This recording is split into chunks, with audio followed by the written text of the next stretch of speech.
folks, this is the beginning process. The room here, as you see it coming in. We're gonna do the same process like we always do. As I said, she's going from carpet to laminate floors, which is better. Keeps your house cleaner. Carpet, as you see, it stains over the years, but even underneath carpet, trust me, I'm gonna show you later, all the dirt and debris that gets up under your carpet, and of course, how you have spills of glue, spackle, paint, where the contractors, when they do that, that's what carpet does, it hides all those imperfections. But as I said, we're gonna remove the borders as we always do, and we're gonna vac behind here, give a good clean before we do the installation. As you can see, the borders is higher because it had carpet. So we're gonna take these borders off, take the nail strips off, of course, that's the process. And then when we put the laminate floors, we put the baseboard flush to the floor. But it's the beginning process. Now let's get started. All right, right here we're just getting the whole nail strip, as you can see around the whole room. And this is a concrete floor, so it's that much harder to get it up.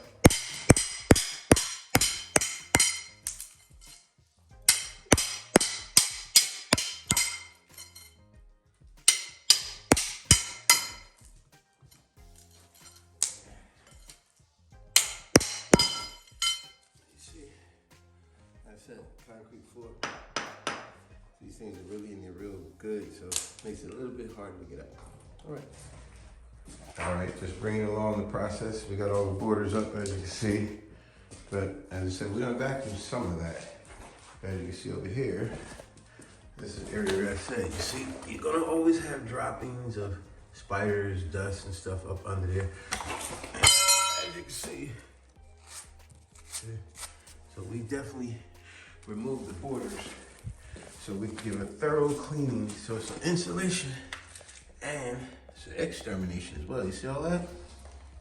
All that there. Then she had a little water damage back here too, because we've seen a couple of water bugs.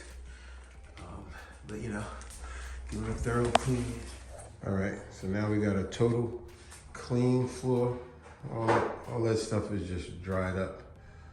Paint, whatever, but we scraped it good, we cleaned it good. The floor is totally clean, dust-free, bug-free. Now we're gonna start installing the tile. We're gonna start from where we left off last time. We're in the hallway and we can bring it out to this corner. And then we'll, from the corner, then we'll go into the room. All right, so as I explained before, it's the little cuts. When you got little cuts up against the wall, little corners and stuff, that's what slows your job down. So now we gotta get that cut to go from there all the way to there. And we're gonna do that by using a multi-saw here. I already measured it. This is the side I keep. Big mistake a lot of people make. I'm definitely one of those, so learn from my mistake. Make sure you, when you're cutting off your pieces, make sure you, remember they say, measure twice, cut once. A lot of times I made that mistake. I cut from the wrong end, and then I go to put it in, and I'm like, man, I'm supposed to flip it. It's supposed to be the groove on this side, not that side. So learn from my mistake. So here we go.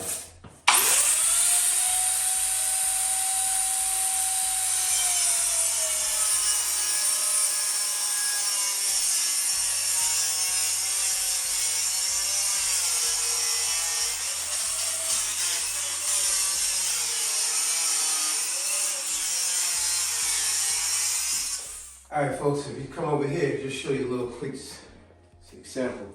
See, once you got the floor in, you see how it's kind of tilted up? This is what's called knocking it down. So if you lean back, you see how it's tilted? It's kind of beveled up. Well, as you can see, a big gap here. Huge gap. This is called knocking it down. See, once you put the nice, use the edge, one with the inserted edge, not the flat one here. Use the inserted. That way it goes inserted in here and it's nice and level. So once you put it on that edge and you knock it in, this whole thing, see how it's beveled up? When you knock it in, it knocks it down. And you'll see right here. Put it on that edge. See, now it starts to be knocked out. I gotta come all the way down with all of it. All right, thank you. Let's go ahead. This needs to be clean a little bit. This edge sticking out. There we go. See, once again, if you back it up, see how it is? See how it sticks up? And once you knock it all in, let's call it knocking it down. See, now it's flat. See how it was beveled up. When you knock it in, it knocks it down. All right, and as you can see, we're still getting along with the floor. Got plenty to go, but we got a smooth transition from the bedroom into the hallway. So no transition strict. All right, y'all, so as you can see, about halfway through. But as I said, when you get to stuff like this, when you get these little funny cuts, this what holds your job up. But I pre-cut this already. And, you know, we're going all the way into her closet as well. And get a nice fit. Look at it. Boom. And obviously, I'll put that back in with a nice color to match it. And another good thing is you come over this way. It's good to have good knee pads, but it's good to have this roller too. You see what I'm saying? All that bending gets you after a while. But you have this good roller, you know, use this roller for more than just mechanic work. But yeah, then you, remember when I told you about the knockdown? If you see it back, see how it's kind of beveled up? But once you tap it in there, boom, it goes flat. Nice and flat. Yeah. Go to the next one. What makes the job even more easier and better when you got all the right tools.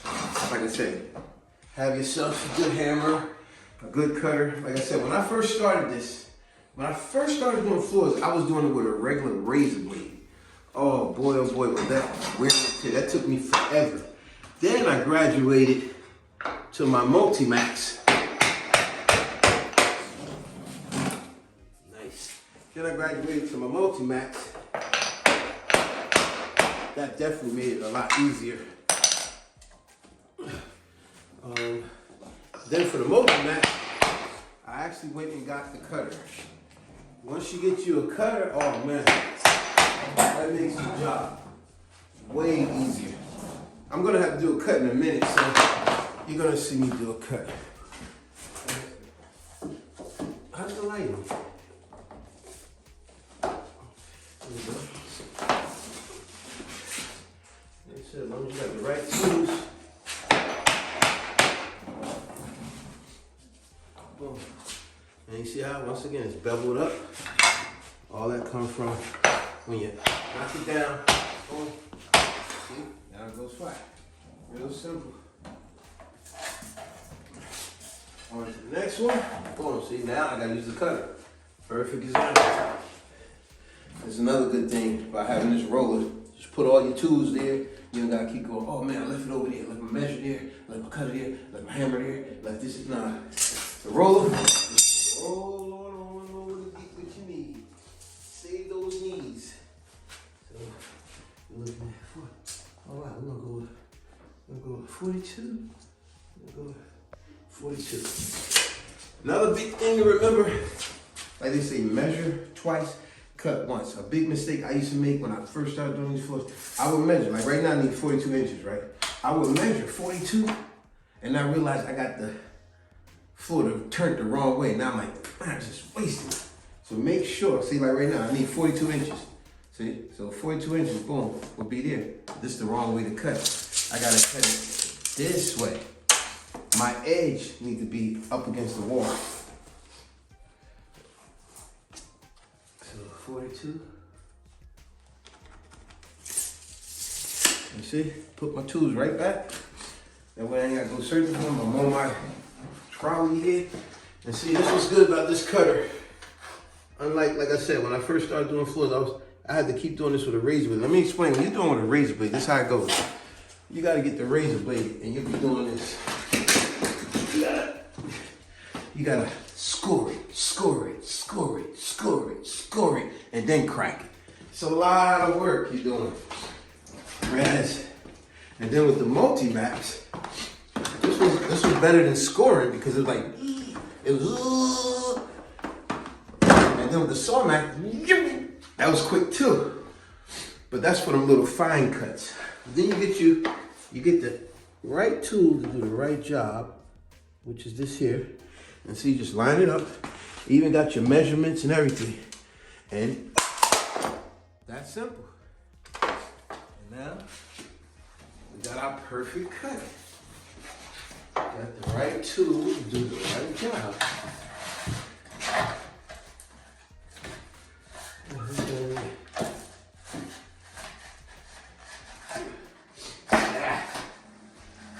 There we go.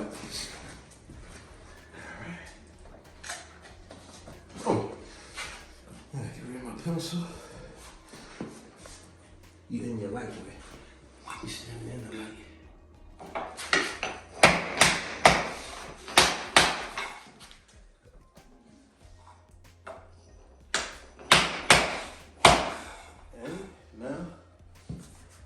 See how we got a little gap right there? That's why you leave a little space towards your wall. And that way, so I can slide that right in there. But you can't see it. The molding gonna go back here flush to the floor. And now that little gap is about to close. It's real simple. And that's how you do floors professionally. The tools with you.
As I said, the roller works good, relieves stress on your back, all that bending, but you do need some good knee pads. Now these ain't your regular knee pads. These cost a pretty penny, but they worth it. These things are comfortable for when you do have to get on your knees. And as I said, these little cuts is what hold your job up. Now I pre-cutted this. Remember, her door is gonna go here. So we're gonna have a nice flush fit in here. And look at that. Come back in here. Oh. Get your trusty tools.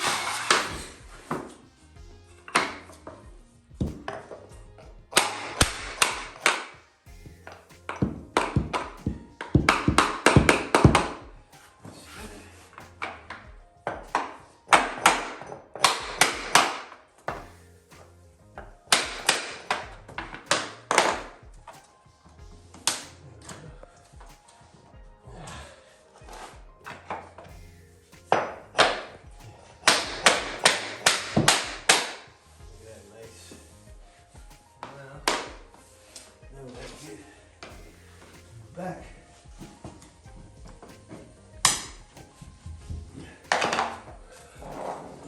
It's two.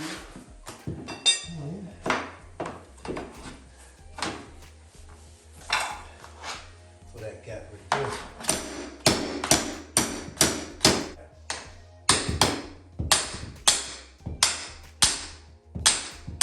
Close. Nice. There we go. And that's how you do it, folks.